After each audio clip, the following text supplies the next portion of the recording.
monsieur, bonjour, bienvenue à une autre émission Ça se passe chez vous. Comme vous savez, tout ce qui se passe dans la région de Charlevoix, dans notre belle MRC, bien, ça nous intéresse, puis ça vous intéresse, on l'espère.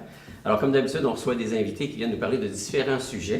On reçoit aujourd'hui Marilène Thibault, qui est de la MRC, qui est aménagiste et coordonnatrice de la MRC de Charlevoix, bien sûr, mais pour le PDZA.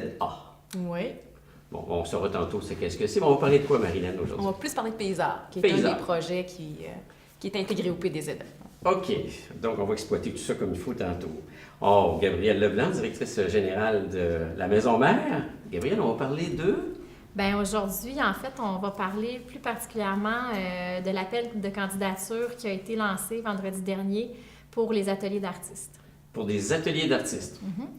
Ça promet. Donc, c'est ici à Maison Mère, tout ça. Oui, exact. OK. Et effectivement, Thomas Lepage-Gouin, directeur général du camp Le Manoir. Bien le bonjour. Bonjour. Camp Le Manoir, on va parler de... Ben, on est en plein dans les inscriptions pour la saison 2019, 55e été au camp. Fait qu'on va parler de tout ce qui s'en vient là, au camp Le Manoir pour cet été et dans les autres sites de Charlevoix où il y aura des camps du camp Le Manoir. Vous vous étendez, là, si je comprends bien. Faut se promener un peu. On se promener un peu. On visite Exact. le touriste, quoi. Marilène. Oui. Paysart. Oui. 4e édition, là? Oui, 4e édition. Déjà? Ben oui. Je me souviens de la première année, ben on va voir, c'est comme un test et finalement, ça fait des marche. petits. À chaque année, on fait un appel auprès des producteurs au départ pour savoir si des producteurs intéressés à recevoir une œuvre. Parce que Paysart, c'est un circuit artistique en milieu agricole. Dans le milieu agricole. Oui, le OK. but, c'est ça. Le but, c'était de trouver une façon un petit peu de... On voulait lier le côté touristique, le côté un peu culturel et les producteurs, surtout pour mettre en valeur leur travail, mettre en valeur les paysages qui sont entretenus par les producteurs. Effectivement, quand on se promène, que ce soit aux Éboulements, que ce soit ici dans la vallée de Baie-Saint-Paul ou à Saint-Hilarion et ailleurs, ça change. Le paysage change. Ah oui, oui, vraiment. Qu'on soit plus vers l'arrière-pays, il y en a qui ont des vues sur le fleuve, donc sur les montagnes. C'est très, très varié. Depuis les débuts, on a toujours eu des producteurs différents qui ont proposé des sites. On a des producteurs On essaie d'avoir une variété de producteurs, donc d'avoir un peu dans le conventionnel, là, producteurs que ce soit laitiers, porcins, tout ça. Puis on en a d'autres, souvent des agrotransformateurs qui sont beaucoup intéressés parce que c'est souvent des producteurs qui transforment à la ferme, qui ont un kiosque. Donc pour eux, c'est intéressant, Paysart aussi, parce que ils font partie d'un réseau. Hein, ça leur donne une autre façon, une autre visibilité là, pour ce qu'ils font. Alors, ça, c'est les producteurs. Ils sont, eux autres, très bien installés. Oui. Ils ont des sites à offrir. Oui, c'est ça. Puis là, vous êtes à la recherche de créateurs. Oui, bien en fait, on est dans un appel de projet artistique. OK. Donc, Vous c'est aussi? ça. Ben oui, c'est ça. Appel à tous. Appel à Ah tous. Oui. Donc là, on a nos 5 producteurs qui sont prêts à recevoir des œuvres. Comme à chaque année, on a une espèce de cahier qui décrit un petit peu le projet, la rémunération, parce qu'on recherche des artistes, que ce soit professionnels, amateurs ou étudiants, avec une rémunération spécifique pour chacun de ces personnes-là qui déposent quelque chose. Puis on a le cahier actuellement qui est sur paysart.com, donc pays-art.com. Donc, les gens intéressés peuvent aller voir les sites qui sont offerts. Donc, chaque producteur offre un endroit ou deux plus spécifiques, parce qu'il faut quand même que ce soit un endroit là, qui convienne là, pour... C'est pas dans le fond de la terre, idéalement que ce soit accessible. accessible, puis en fonction de son travail aussi, ouais, de l'espace qu'il a besoin des fois et tout ça. Là. Donc, fait que c'est ça, on a 5 sites offerts dans 4 municipalités de la MRC. Fait qu'on demande aux artistes intéressés de regarder un peu le document et de nous déposer quelque chose d'ici le 8 mai. 8 mai. Oui, ça c'est la date limite. Donc, les artistes doivent nous déposer un croquis. Tout ça se passe via un document là, informatique. Là, donc, ils peuvent faire de quoi là, à la main comme ils veulent ou à l'ordinateur, mais ils nous l'envoient quand même en version informatique. Mais donc, là, le croquis et description et tout ça. C'est des œuvres qui vont être exposées à l'extérieur en général. Oui. Donc, idéalement, ça soit quand même... qu'elle ait de l'ampleur, cette œuvre-là, qu'elle prenne de l'espace un peu. Ça peut être, oui, bien, ça pourrait être comme une espèce d'installation aussi. Tu sais, ça peut être quelque chose où les gens qui permet aux visiteurs de vivre, je sais pas, les gens pourraient se faufiler à l'intérieur ou quelque chose comme ça. C'est comme un prétexte pour prendre la route puis aller visiter les producteurs. différents lieux. Là. Ouais. Il y en a combien à date? Tu sais, le circuit, dans le fond, d'une année à l'autre, ça se bonifie. Ben oui, mais c'est sûr que les circuits passés, souvent, parfois les œuvres reviennent, parce que même si c'est une œuvre éphémère, ça arrive que les œuvres sont gardées par le producteur et sont remis, mais c'est rare qu'ils font plus qu'une année supplémentaire. On a eu Miel Dalla. Parce qu'ils sont aux intempéries, là. Oui, c'est ça. Fait que nous, on demande des œuvres qui durent comme, il faut au moins que ça dure pendant l'été, là, de juillet à la fin octobre ou mi-octobre à peu près. Fait qu'on a comme la Mielerie de Charlevoix qui avait reçu une œuvre de Miel d'Ala de Fanny Dubois la première année, qui a été remise. Une grande artiste. Mais là, on la voit plus. Cette œuvre-là est comme avec le temps, là, mais l'année passée, il y a une œuvre aussi qui a été faite chez Omerto, le domaine de la Vallée du Bram et Saint-Paul, qui va revenir. Parce que Pascal voulait conserver l'œuvre, il va même s'en servir pour faire la promotion de son entreprise, s'il veut comme utiliser l'œuvre avec le logo de son entreprise, rajouter des trucs, là, la bonifier. Donc, c'est possible. Mais c'est sûr qu'à chaque année, c'est un circuit différent finalement. Là. Donc, depuis les débuts, je pense qu'on a eu à peu près 18 œuvres différentes. Depuis 4 ans? Oui, parce que chaque année, on en a entre... Il y a une année où on en avait eu 7, sinon ça varie entre 5 et 6. Là, on se maintient pas mal à 5, là, je te dirais. Ça va être ça notre... Fait qu'on en a 5, donc ça va être 5 nouvelles œuvres. Ça pourrait être des œuvres qui viennent d'un même artiste. À la limite, on est ouvert à... Mais il faut toujours que ce soit une œuvre nouvelle, créée pour le site, puis créée spécifiquement pour Paysart.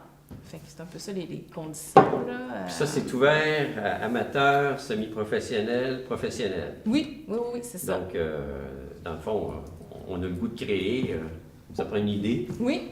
Mais il faut remplir un petit document là-dessus. Là. Oui, bien c'est ça, c'est que nous, dans le fond, il y a un comité de sélection. Une fois qu'on va recevoir les propositions, on va devoir sélectionner si on en a plus que 5. Puis même si on en aurait seulement 5, le comité va quand même se pencher sur chacune des propositions pour voir un peu si ça correspond. Ouais. On veut s'assurer d'avoir quand même un circuit intéressant, des œuvres qui sont accessibles, qui sont quand même ludiques, qui sont accessibles pour un public là, général. Là. Donc, le comité, souvent, d'année en année, a pris un petit peu du galon aussi. On a des gens des milieux des arts et tout ça qui sont avec nous.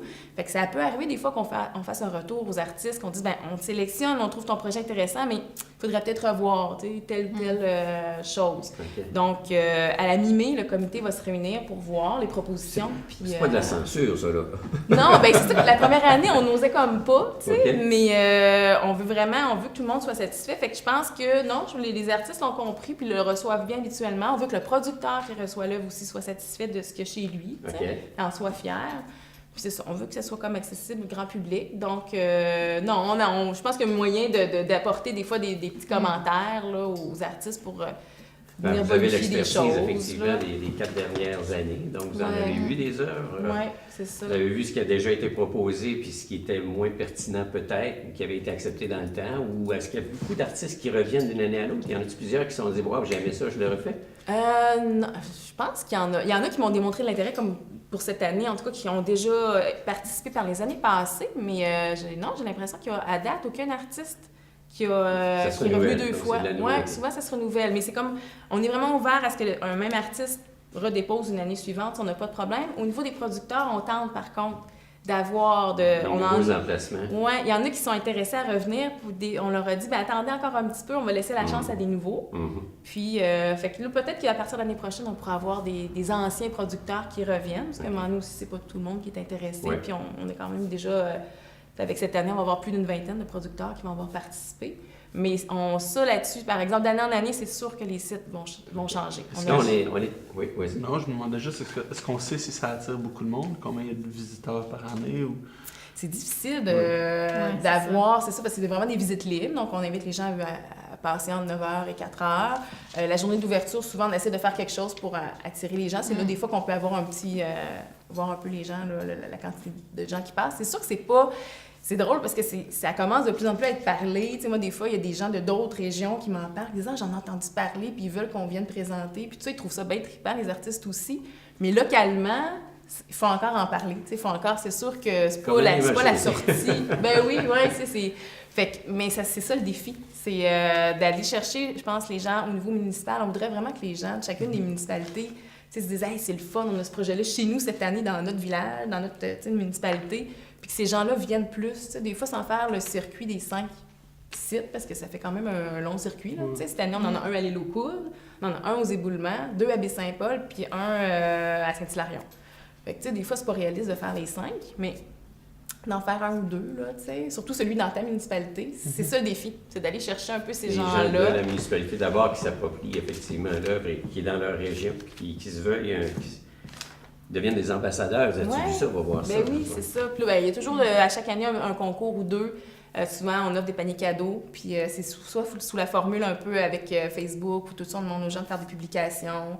Ou il y a une année, puis ça risque de revenir cette année, où on a plus, via le petit pamphlet, là, petit flyer, ben on risque de remettre une espèce de petit coupon participation où les gens, on demande aux gens de visiter plus d'une œuvre, puis à ce moment-là, ils peuvent, il y a comme des questions quiz, ils peuvent déposer le coupon à ce moment-là pour nous démontrer qu'ils en ont visité 2 ou 3, puis ils ont la chance de gagner un panier cadeau, par exemple. T'sais. Fait que ça, on essaie de trouver des façons comme ça pour inciter les gens à venir, à en faire plus qu'une. Il n'y a pas de thème, hein, finalement, c'est libre. C'est libre. Ce qu'on veut, c'est difficile parce que dans le fond, c'est ça, c'est qu'on a 5 sites ouverts. 5 sites, 5 producteurs. On demande aux artistes de déposer-nous quelque chose qui va bien aller avec ces sites-là, qui vont mettre en valeur une des productions. Fait qu'on ne rajoute pas la question de thème ou de phrases clés là, ou de concepts là, pour l'année parce qu'ils ne savent pas à quel endroit ils vont être. Donc, ils nous proposent une œuvre qui pourrait aller très bien avec un site agricole, puis idéalement, qui pourrait même aller sur un deuxième parce qu'ils ne sont pas certains d'avoir leur premier choix. C'est là aussi La beauté, j'ai découvert ça, c'est exclusif dans la province, à Charlevoix, ça. Ben oui, ben c'est sûr que nous, quand on l'a fait, on a regardé un peu ce qui se faisait ailleurs, mais j'ai pas vu de comparable. Puis le but, c'était de créer quelque chose aussi, là. Ouais. Fait qu'il y a des gens qui, des fois, qui nous en parlent, qui sont intéressés. J'ai pas entendu parler de quelque chose qui est né suite à ça. Moi, je m'étais beaucoup inspirée d'une fête qui se passe en Belgique et d'un circuit qu'on retrouve au Kamouraska. Okay. Mais le circuit au Kamouraska, c'est différent. C'est vraiment un artiste... il y a un circuit d'art plus permanent. Puis sinon, il y a un circuit d'art éphémère, mais c'est comme un artiste en résidence qui crée à chaque année une œuvre plutôt, ouais. Puis donc ces œuvres-là, souvent, ça crée un circuit, mais c'est beaucoup avec des... Ils les gardent en photo, ils gardent en souvenir en photo. Ils sont pas tous là sur place parce qu'avec le temps, ils s'abîment aussi, là. Okay. Ils sont pas en milieu agricole non plus. Fait que c'est un peu mes inspirations, là. Quand on a regardé là, au départ, là, on s'est inspiré de ces deux projets-là. C'est la créativité dans Charlevoix. Ben, là, les gens qui sont intéressés ont jusqu'à quelle date, là? C'est jusqu'au 8 mai pour déposer. 8 mai, 16h, je ne vais pas me tromper. Exactement. 16h01, vous êtes en retard. C'est ça, c'est fini. Donc, on l'envoie directement à la MRC par courriel ou on peut venir le déposer à la limite. Oui, on pourrait venir le déposer à l'accueil aussi. La MRC. La MRC, oui. Okay. C'est sûr qu'on préfère, on demande beaucoup les documents informatiques parce que sinon, après, il faut tout... on est en 2019, oui, c'est ça. Ça évite des déplacements puis on s'assure que les gens puissent l'avoir. Ben oui, puis nous, après, moi, dès le lendemain, je le retransmets au comité de sélection pour qu'on puisse se réunir la semaine suivante pour faire les sélections. Donc, le plus rapidement possible, on va le dire aux artistes là, qui est sélectionné parce qu'eux, après, ils ont de la mi-mai jusqu'à début juillet. T'sais, l'événement commence, Paysard va être du 6 juillet, si je ne me trompe pas, au 7 octobre.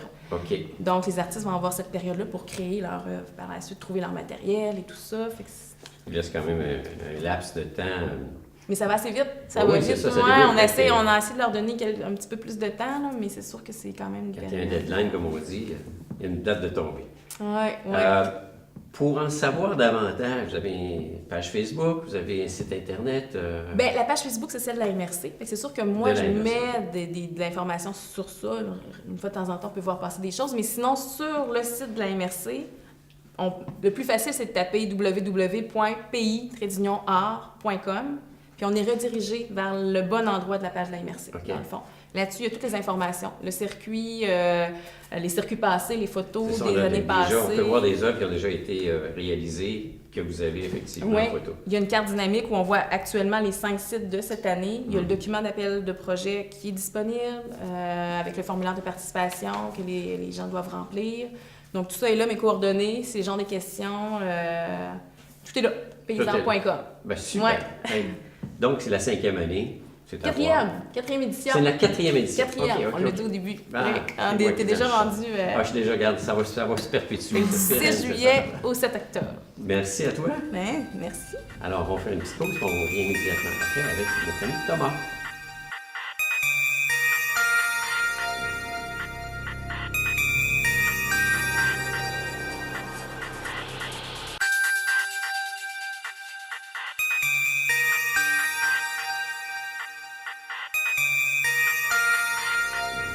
Thomas Lepage-Gouin, directeur général du Camp Le Manoir aux Éboulements.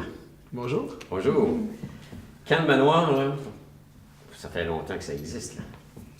Passablement longtemps. C'est le 55e été qu'il va y avoir des camps aux Éboulements cette année.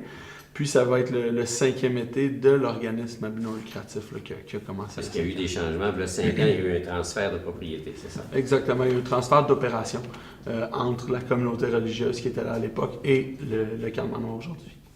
Alors, depuis l'installation, parce que c'est un OBNL, Oui. et c'est la municipalité qui se trouve en charge de tout ça, je crois. Non, Non. la municipalité est un des partenaires parmi plusieurs partenaires qu'on peut avoir. L'OBNL est indépendant. Là. Il opère vraiment, il gère ses opérations lui-même avec un conseil d'administration. Puis la municipalité est évidemment un de nos partenaires, mais comme beaucoup d'autres le sont. OK. Alors, dû à l'âge du camp de manoir, c'est quasiment à l'âge de la FADOC, mais vous vous adressez juste à des jeunes. On a une clientèle qui est plutôt jeune, surtout l'été. Durant l'année, on est un peu plus flexible, mais pendant l'été, nos camps vont d'environ 5 ans jusqu'à 16 ans. Fait qu'on a vraiment toute une gamme de services pour tous les âges puis pour tous les goûts. Que ce soit des jeunes de Charlevoix ou des jeunes de l'extérieur. Alors, franchement, là, puis depuis le début de l'OBNL, avez-vous vu une sorte d'évolution? Ça a grandi, ça change, ça se transforme? Oui, bien c'est sûr qu'on travaille fort pour qu'il y ait une croissance, puis cette croissance-là, on la voit au quotidien, surtout dans les camps de jour. Donc, on a plus que doublé ce qu'il y avait il y a 5 ans. Donc, entre 2015 et 2018, fait que même pas l'été qui s'en vient, parce que j'ai pas les chiffres encore, mais sur ces 4 étés-là, on a au-delà de doublé. Soit en ajoutant des services, soit en attirant des nouveaux enfants, évidemment des nouveaux parents, parce que la décision vient beaucoup du parent. Donc, je pense qu'on a réussi à bien répondre aux besoins et aux attentes des familles de Charlevoix, puis c'est ça qui fait que ce programme-là est autant en croissance. Parmi les dernières nouveautés que vous avez apportées, ça a été quoi principalement là, qui a eu un impact? Là? Il y en a beaucoup, c'est toujours dur à choisir. La grande nouveauté de l'été passé était le camp d'anglais. Donc, on a offert un camp de jour qui se passe en anglais. Donc, les enfants pratiquent cette langue-là, la découvrent et l'apprivoisent. Quand ils ne se donnaient pas aux éboulements. Donc, on innovait pour nous-mêmes, on sortait de nos frontières quand ils se donnaient et qui va se donner encore du côté de Baie-Saint-Paul et du côté de la Malbaie. Le but, éventuellement, on manque de place au camp de manoir, mais surtout, c'était de permettre à un maximum d'enfants d'avoir accès. Pas tout le monde peut se déplacer aux éboulements, on en est conscient. En allant dans les 2 pôles, on allait chercher de nouveaux enfants, mais en gardant un peu ce créneau qu'on a, puis cette façon de faire camp de manoir, que ce soit notre façon de programmer et nos exigences d'encadrement et de sécurité qui sont, on essaie de répondre aux plus hauts standards et aux attentes des parents. C'est quelque chose où on met beaucoup d'énergie. Alors, vous êtes sorti un peu du créneau loisir, divertissement, pour aller vers plus une approche un petit peu plus éducative? Oui, mais non. Oui, parce que les enfants acquièrent des compétences en anglais, mais on n'est pas de l'école. Et l'été, c'est pas fait pour aller à l'école. Pour les enfants, c'est fait pour être en vacances. Et nous, on est là pour qu'il y ait des vacances exceptionnelles. Mais pourquoi pas le faire en développant des nouvelles compétences? Mais ils vont pas faire des cours d'anglais. Ils vont juste jouer, ils vont faire des activités, une journée de camp normale, mais où est-ce que tout se déroule en anglais? On apprend à écouter, on apprend évidemment à le parler. Les professeurs, c'est des anglophones? Les moniteurs, oui, c'est du monde bilingue, oui. Ouais. Des anglophones seulement, non. Ça arrive qu'on en ait. C'est vraiment une équipe qui est bilingue, soit des gens qui ont toujours parlé anglais, des gens qui ont fait de l'anglais tout leur parcours scolaire. Mais c'est évidemment une des choses qu'on regarde, de choisir une équipe qui a les compétences en anglais. Et ironiquement, souvent d'être complètement anglophone, ça peut être plus dur. Parce qu'on ne se rend pas compte des défis que les enfants peuvent avoir. Et souvent, les petits mots, c'est ceux-là qui sont mélangeants. Les enfants avaient beaucoup de misère cet été dans la phrase « May I go to the bathroom ?» Est-ce que je peux aller à la salle de bain? C'était le « to the bathroom », c'est « to the » qui était un problème. Parce que est-ce que je peux? Puis salle de bain, ça c'était correct. Mais les petits mots, des fois, peuvent être un défi. Fait qu'il faut qu'on apprenne, nous, comme moniteurs, à simplifier. Parce que le but, c'est pas nécessairement qu'ils apprennent à avoir une grammaire parfaite, mais qu'ils comprennent des mots-clés pour comprendre une idée.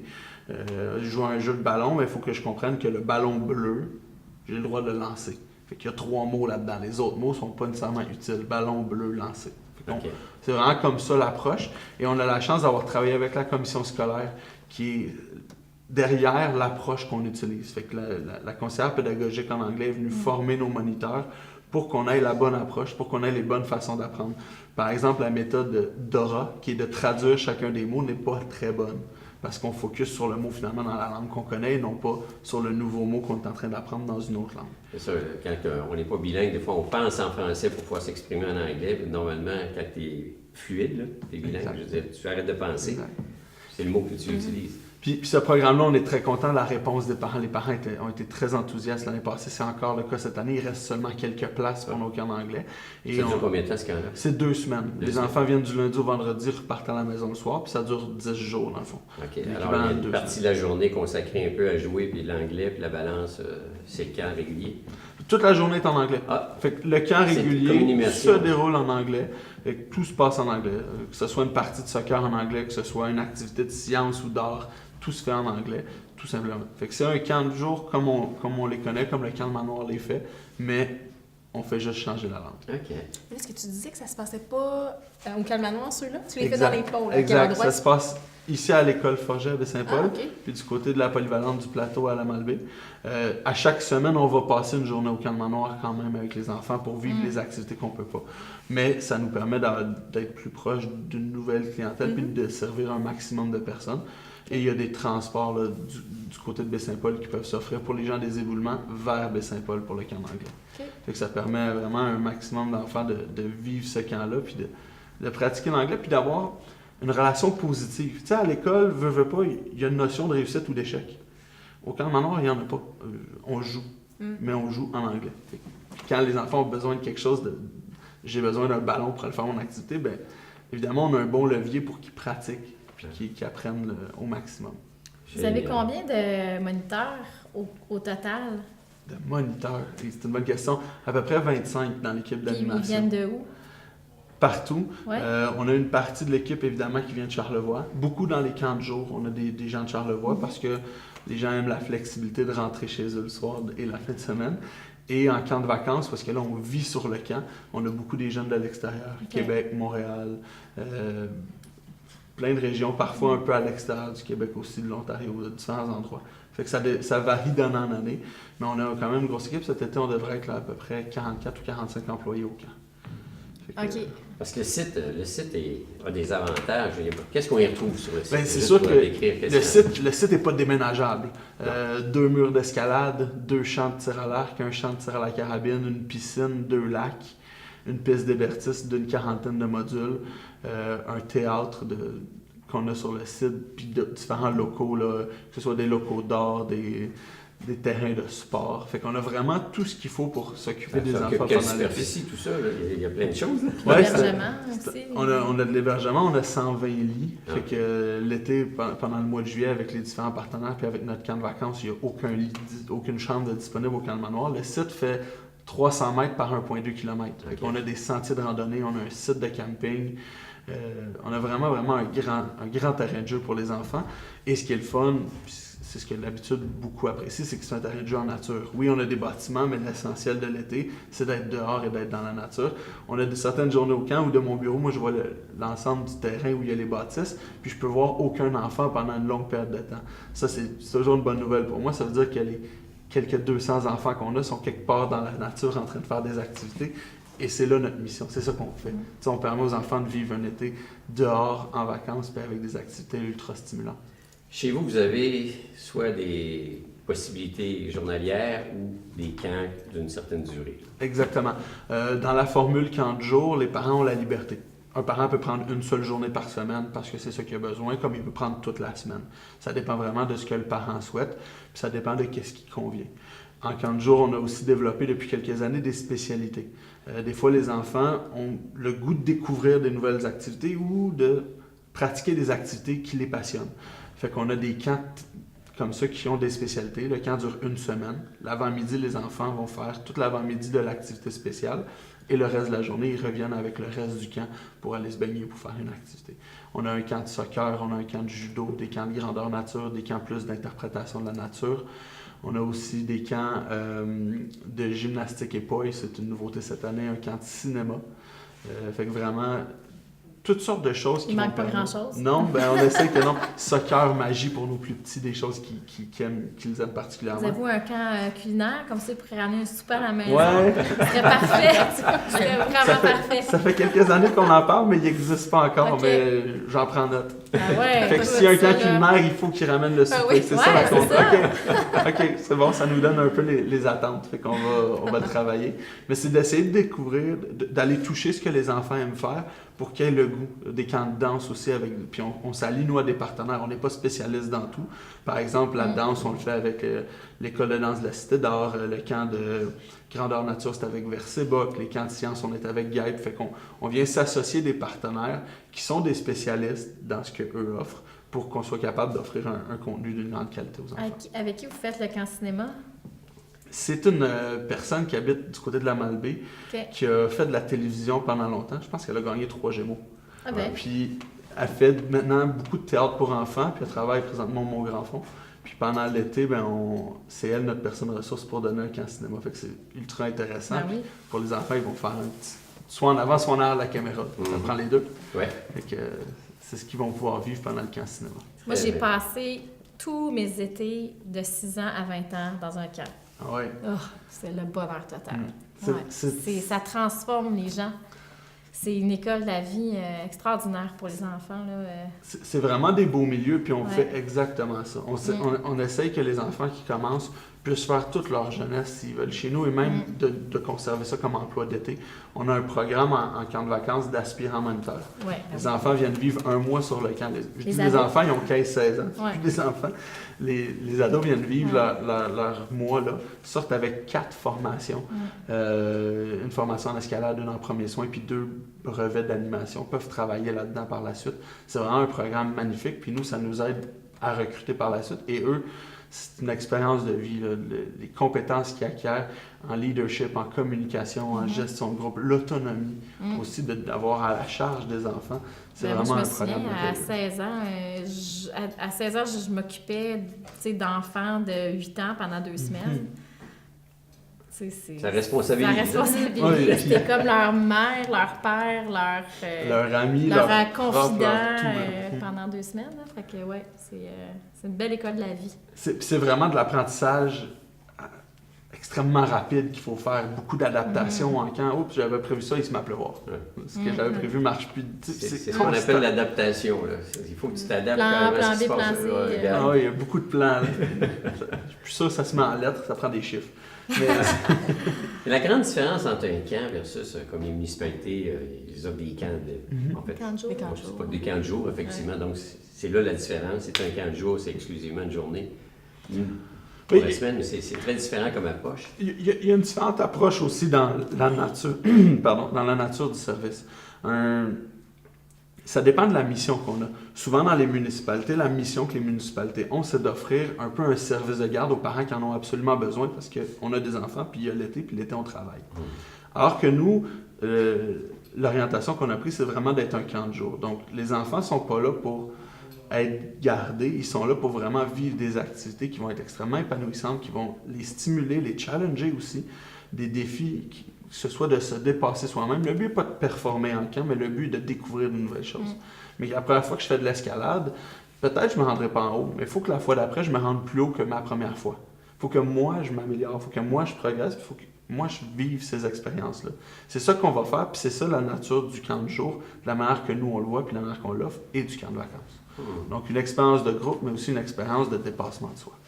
Je pense que c'est reconnu. Vous avez gagné récemment dans le gala Charlevoix reconnaît un prix. Oui, Je me souviens plus dans quelle catégorie. Là. l'innovateur, justement, pour le camp d'anglais, on a été extrêmement fiers de ça. C'était une grosse nouveauté pour nous. Puis ça nous a rendu très fiers.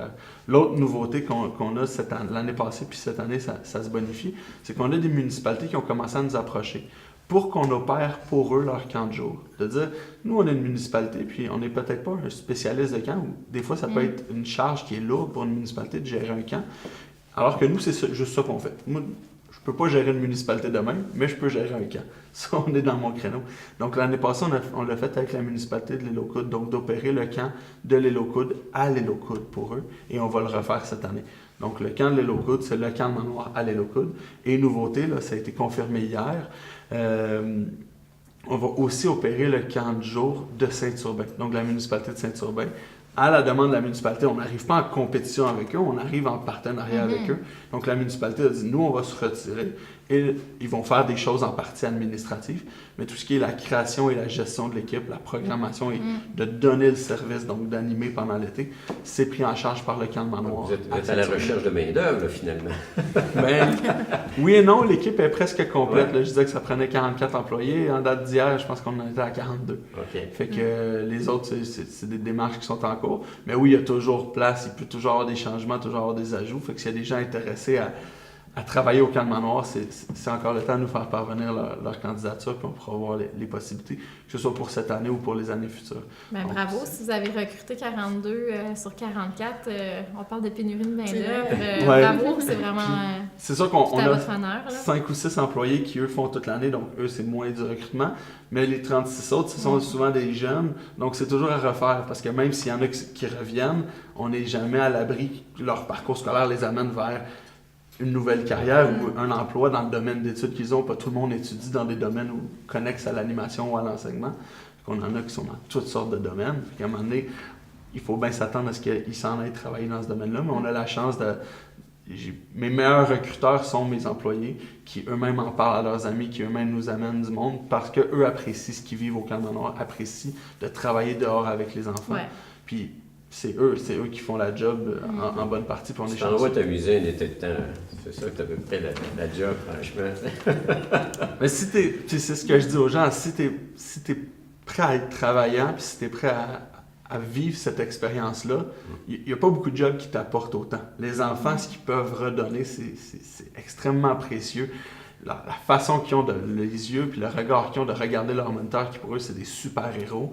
C'est comme une personne qui a l'autorité, mais qui, en plus, fait des choses vraiment le fun. T'sais, elle m'amène en escalade, on va faire du tir à carabine, du tir à l'arc. C'est un statut à part. Hein? Ah ouais, il y a vraiment une aura autour du monde. Ouais, c'est pas un adulte, c'est pas un enfant. Puis C'est un ils le statut à savent, part. ils sentent ça, les enfants. Puis c'est des jeunes qui les animent. Notre équipe est jeune, elle a de 16 à 25 ans pour la plupart, donc ça nous permet d'avoir... Ils ont un lien avec les enfants qui est très fort, puis les enfants l'apprécient beaucoup. Fait que ça fait un emploi d'été qui est extrêmement intéressant. Alors, je vais inscrire mon enfant, là.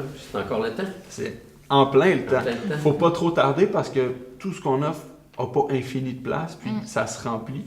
Il y a malheureusement des parents qui vivent Surtout les semaines thématiques. là, dans les le fond, semaines là, c'est thématiques, mais même le camp de jour régulier, je ne peux pas accueillir tous les enfants de Charlevoix, l'espace est limité. Donc, on se rend sur le site internet www.calmanoir.qc.ca et toutes les inscriptions se font en ligne. Si les gens ont des questions, ils peuvent nous contacter aussi, ça nous fait grand plaisir.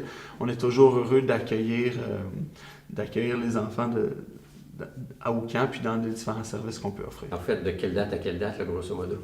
Peut-être une chose importante à dire, cette année, le camp de jour va être du 24 juin au 23 août. La semaine du 19 au 23 août est une nouveauté. La commission scolaire a choisi de reporter le début de l'entrée à l'école cette année, qui va se faire juste après la fête du travail. Donc nous, on a allongé l'été d'une semaine pour permettre aux parents qui viennent habituellement dans le reste de l'été au camp de manoir d'avoir un service. Et aussi pour permettre à d'autres parents qui n'utilisaient peut-être pas le camp de manoir, mais la majorité des autres municipalités semblent pas avoir prolongé. Là, j'ai pas la confirmation de tout le monde, mais nous, d'un côté, ça existe la semaine du 19 au 23 août. Fait que pour les parents qui en ont besoin, pour les parents intéressés, on va être là en attendant que les services de garde puis l'année scolaire reprenne, puis on va faire vivre une semaine de plus aux enfants qui va être très riche en émotions fortes. Alors, merci pour ces belles informations sur le camp de manoir. C'est très intéressant. J'aimerais se retomber en enfance et retourner dans les camps. Merci, Thomas. Ben, ça me fait plaisir. On va faire une petite pause, puis on revient immédiatement après avec cette fois-ci avec Gabriel Leblanc.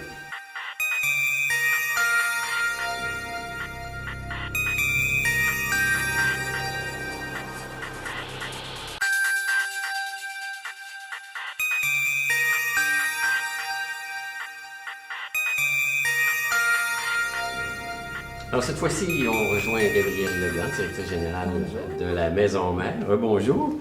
Gabriel, Maison Mère, toujours en évolution. Ben oui. De la nouveauté encore. Oui, une belle nouveauté. On est super contents. En fait, on lançait vendredi dernier, le 5 avril, le premier appel à candidature du projet des ateliers d'artistes. Les ateliers d'artistes. Oui, qu'on appelle les ateliers. Oui, Tout les simplement. ateliers. Oui, qui est Alors? un centre d'artistes pour artistes professionnels, semi-professionnels. Qui va être Ouais. ici placé, Ouais, pas placé, mais je veux dire, ici à qui Maisonneuve. va s'implanter à Maisonneuve, dans des endroits qui sont situés au-dessus de la chapelle.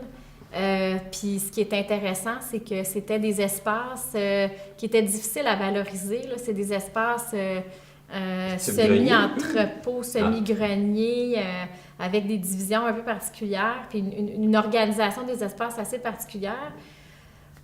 Puis c'est le genre d'espace que tu te demandes un petit peu ce que tu vas faire avec ça, finalement. Hein? Puis il y a Gabrielle Bouchard qui est un peu connue dans le milieu ici parce qu'elle a été beaucoup impliquée dans le festif. Puis c'est quelqu'un qui a fait des études en lien avec le milieu des arts visuels.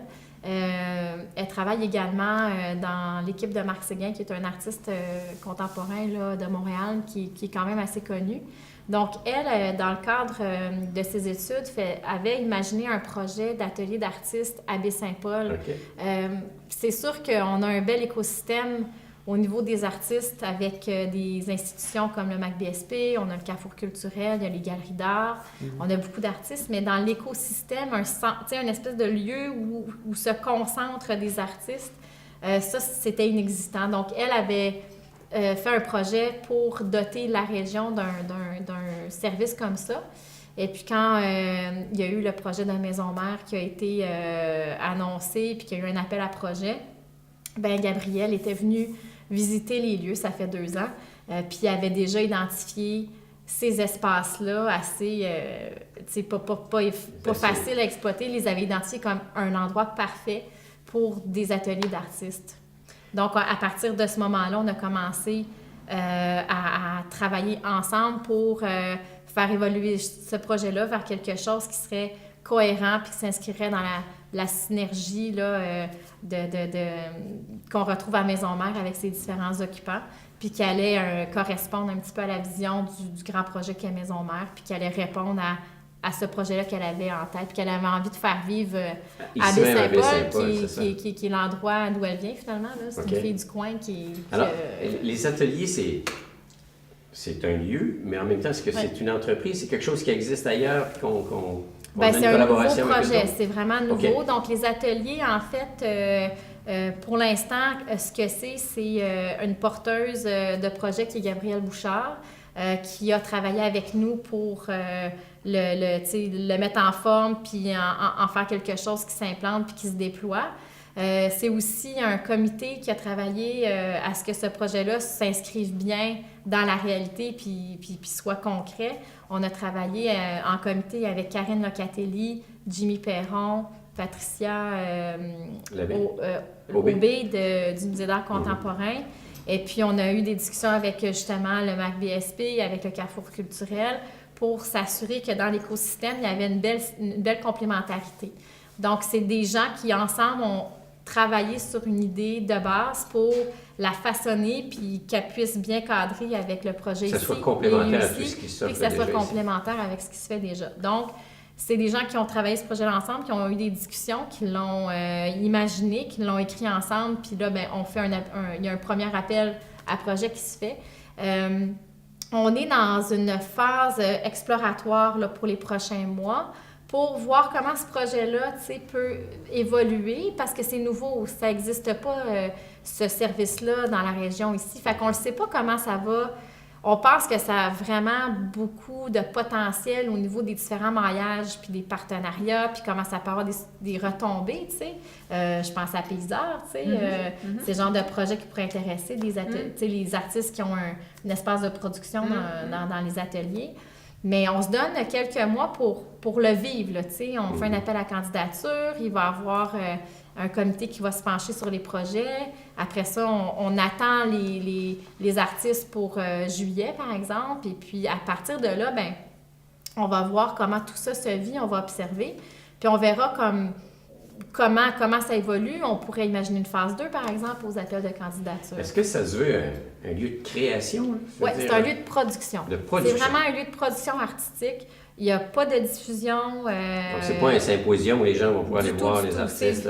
C'est vraiment des studios de production, là. Donc, c'est pour des artistes en art visuel.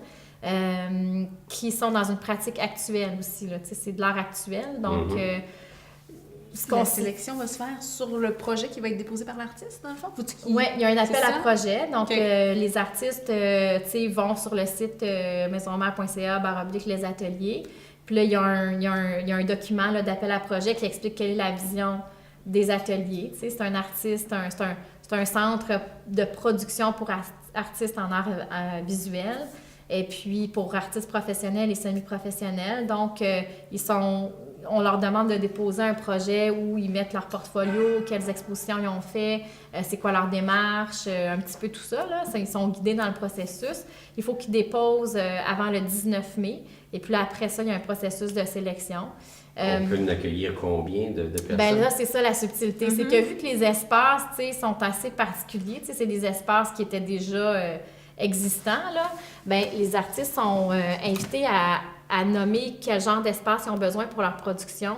Puis à partir de là, on va faire une espèce de puzzle où on va déterminer quels seront les espaces qui vont être divisés en ateliers individuels, en ateliers collectifs, etc. Puis à partir des demandes, à partir du potentiel du lieu, puis à partir des projets qui sont retenus, bien là, on va placer le monde, si tu veux. Mais c'est vraiment des ateliers de production. Mais ce qui est intéressant, c'est que on a imaginé aussi pour les ateliers des services d'accompagnement pour artistes semi-professionnels. C'est intéressant pour des artistes qui n'ont pas le statut d'artiste professionnel tel que décrit par le Conseil des arts. Un professionnel est celui qui ne vit que de son art. Un artiste professionnel, ben, il vit de son art, mais il y a une reconnaissance des pairs. Il y a une série de critères, là, fait des expositions dans des différents musées ou des endroits particuliers. Ben, c'est ça, il y a des critères au niveau des expositions, au niveau de la reconnaissance des pairs, là, pour en nommer que 2 peut-être. Là. Mais fait qu'il y a des artistes qui, pour passer du stade d'artiste semi-professionnel au stade d'artiste professionnel, bien, il y a comme un cap à passer. Puis nous, au sein des ateliers, on va offrir des services d'accompagnement. Puis ça, on va le faire avec différents partenaires, comme par exemple le Conseil de la culture de Québec, qui a déjà une expertise comme ça, puis offre des formations sur le territoire là, de la capitale nationale. Parce que dans le fond, c'est un lieu de création, de production, mais en même temps, c'est un endroit qui va permettre à l'artiste d'asseoir son statut en tant qu'artiste. Pour les semi-professionnels? Ouais. Oui, exact. C'est ça, exactement. Puis, tu sais, ces formations-là ne seront pas offertes exclusivement à ceux qui occupent un lieu dans les ateliers, là. Ça va être vraiment ouvert à tous, finalement. C'est que ça va... Les ateliers vont devenir une espèce de lieu où peuvent converger différents services autour de la pratique professionnelle en art visuel, là. Fait que, c'est intéressant. Donc, nous, on va devenir... Non seulement on va doter la région d'un lieu où les artistes pourront travailler en collégialité, puis se côtoyer, puis avoir un lieu pour produire. Mais on va aussi jouer un rôle pour doter la région de différents services qui sont intéressants puis importants pour que les artistes qui sont des travailleurs autonomes puissent avoir une certaine autonomie, puis avoir une croissance, et puis aspirer à vivre de leur art, là, puis avoir des projets de plus grande envergure. Là. Ça serait une première dans Charlevoix. Là. Oui, c'est ça, exactement. Est-ce que ça existe, ça existe carrément à Québec ou à Montréal, dans des grands centres? Ça existe dans les grands centres. Il y a aussi un centre à Chicoutimi, là, avec qui on a beaucoup d'échanges présentement là, pour voir un petit peu comment eux fonctionnent, puis avec qui on peut faire des maillages aussi. Et puis, ce qui est intéressant aussi, c'est que présentement, beaucoup d'artistes à Montréal sont pris avec une problématique où les lieux qu'ils occupaient sont convoités par des promoteurs immobiliers. Des beaux lofts. Oui, c'est ça. Parce que, tu sais, souvent, les artistes arrivent dans un endroit qui ne paie pas de mine, qui n'a pas de valeur, puis on se don-là de redonner à ces lieux-là une espèce d'aura, puis quelque chose de très attractif. Ouais, là. c'est ça. Donc, ils sont un petit peu victimes de leur succès, Ouais. si on veut, victimes de cette capacité qu'ils ont à rendre des choses banales très belles, là, très intéressantes. Fait que c'est peut-être une opportunité pour nous, à Maison-Mère, de proposer des lieux à des artistes qui viennent d'ailleurs, puis leur donner envie, puis leur donner les équipements ou les infrastructures dont ils ont besoin pour pratiquer leur art. C'est sûr que nous, dans ce temps-là, on est content à Maison Mère parce que dans notre mandat, bien, on a d'agir comme levier de développement socio-économique. Donc, pour nous, de permettre à des gens d'ailleurs de venir s'installer ici, puis d'avoir un lieu pour pratiquer professionnellement ça dans quoi ils sont, ben, tu sais, c'est pour nous, ben, on remplit notre mission, là. Ce qui est intéressant, c'est que c'est un projet qui permet d'alimenter un peu toute la synergie qu'il y a à Maison Mère. Parce qu'une des choses qu'on explore, c'est que dans les services qui vont se rattacher aux ateliers, qui est un lieu de production, on a parlé des services de professionnalisation, mais on parle aussi des services de résidence pour artistes.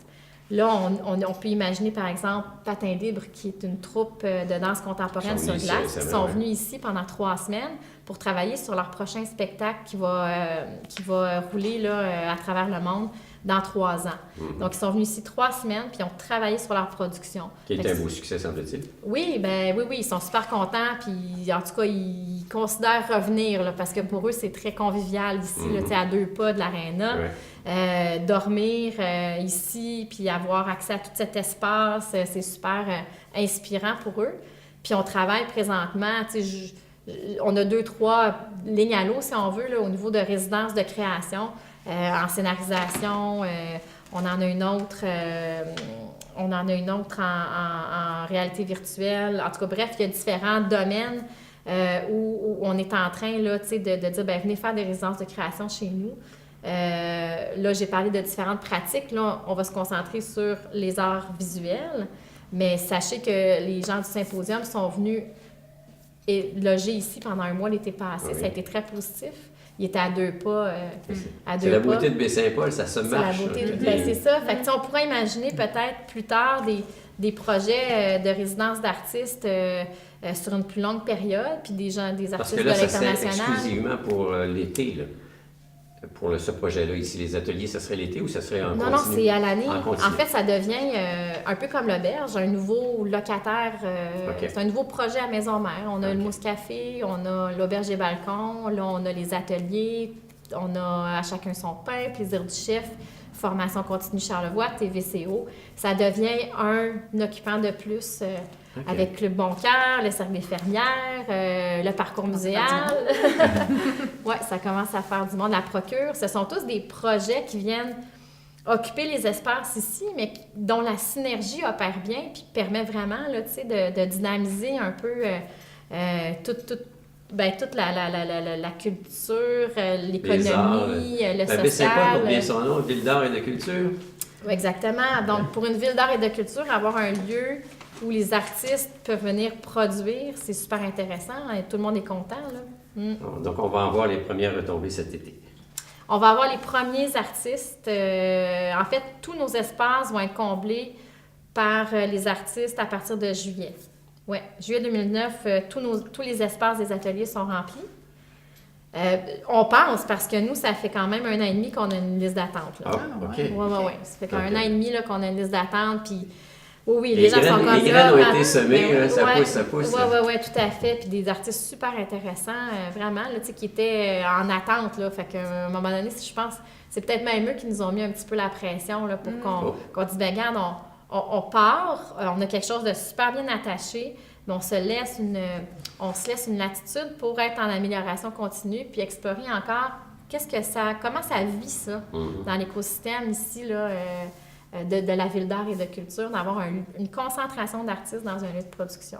Puis ce qui est intéressant, c'est qu'on avait la clinique culturelle le 15 mars, organisée par la ville de Baie-Saint-Paul, puis ça a été nommé vraiment qu'à Baie-Saint-Paul, il y aurait vraiment place à un centre de...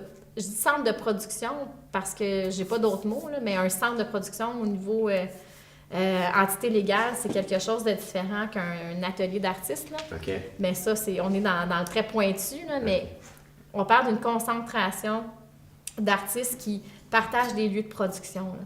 C'est leur bureau, finalement. C'est pas un atelier ouvert, là. C'est pas une galerie d'art, c'est pas un musée, c'est pas un centre d'exposition, c'est le bureau des artistes. C'est juste qu'eux autres, ils sont avec des grands formats. Ils viennent ici un peu incognito, puis ils viennent Ils viennent produire des choses Oui, pour oui. effectivement. Puis il peut y avoir l'année toutes qui sortes vient. de choses de fait parallèlement, mais la fonction première, c'est un atelier de production, oui. Qui peut accueillir des artistes en On pourrait en accueillir résidence. combien potentiellement? Ben, je vous dirais peut-être 8-9, là. 8-9 personnes? Ouais. Pour juillet, là, ouais, Ouais. 8-9. Ces personnes-là viennent foncièrement de l'extérieur. Ben là, nous, ce qu'on souhaite faire tout d'abord, c'est vraiment que le message se diffuse au maximum sur le territoire pour que les artistes qui sont ici, qui se cherchent un lieu de production ou qui souhaitent entamer une démarche pour une professionnalisation de leur pratique, ben on veut qu'ils sachent que ça existe puis qu'ils soient au courant pour qu'il y ait l'opportunité de présenter un projet. Mais après, c'est ouvert à tous, là. Oui, c'est ouvert Parce à que tous. ça devient des ambassadeurs aussi quand ils retournent. Ça dans devient leur des lieu. ambassadeurs. Puis ils peuvent être ici pour une courte durée, une longue durée. On imagine bien avoir des artistes qui sont là peut-être pour 1 mois, 2 mois, 3 mois pour travailler sur un projet précis. Puis qu'à ce moment-là, ils bénéficient des services d'hébergement avec notre partenaire Auberger Balcon. Ils peuvent profiter du Mousse Café, profiter des jardins, profiter de la rue Saint-Jean-Baptiste. Tu sais, juste s'imprégner des lieux, sortir un petit peu de leur routine, puis travailler sur un projet précis. On pense que ça peut être intéressant là, pour une clientèle d'artistes d'ailleurs. Beau projet. Les ateliers, ça s'appelle. Oui, les ateliers. Ici même à Maison Mère. Ici, même à Maison-Mère. Merci, Gabrielle. On fait une dernière pause et on revient immédiatement après pour la conclusion de cette émission.